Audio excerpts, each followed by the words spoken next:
So I have a question for you. Have you ever had a full-blown panic attack over a broken air conditioner?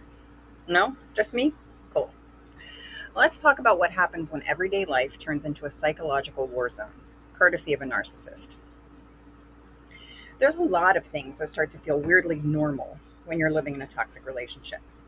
And by normal, I mean full-on psychological warfare disguised as everyday life. You know that saying, if someone had told me this would be my life, I would have laughed them out of the room? Yeah, that. Because narcissistic abuse doesn't start with sirens and red flags. It's a slow cooker kind of hell. You're the frog in the pot. And baby, I was marinating. One of the biggest signs that I missed, I developed a legit phobia of unexpected changes. Not the, ugh, I hate surprises kind. The, I might get verbally crucified for something I didn't control kind. Case in point, the day the AC broke at work.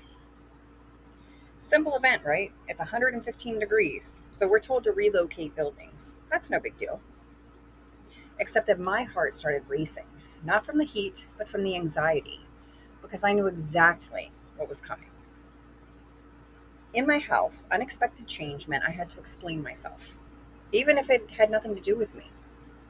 And when I say explain myself, it was interrogation style, as in you were accused of murder and you're sitting in a room for 24 hours with two police officers firing questions at you. As if that broken HVAC was code for, surprise, I'm cheating. He would literally grill me for hours. Same questions, different words, different tone. Watch my face, hunting for a flaw in my script. A flaw that didn't exist because I wasn't hiding anything.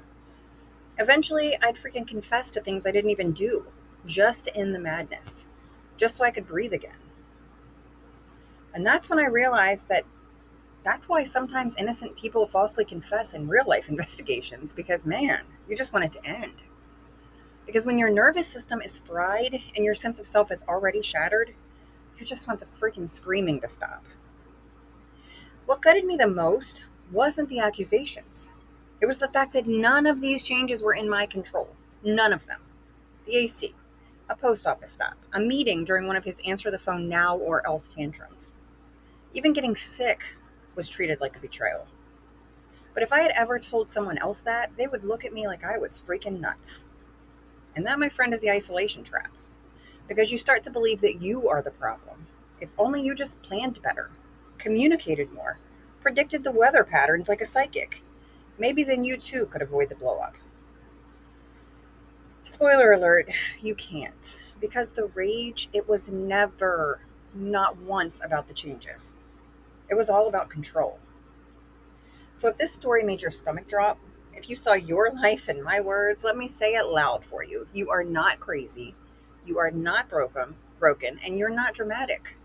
You are just a frog who's finally noticing that the water is boiling. And baby, it's not too late to jump. If you want help making the leap, I've got you. Free resources, checklists, and support that's waiting for you. Because you're not alone. Check the link in the comments. And drop a comment if this hits home. Like, share, and subscribe for more real, raw talk on reclaiming your freaking life.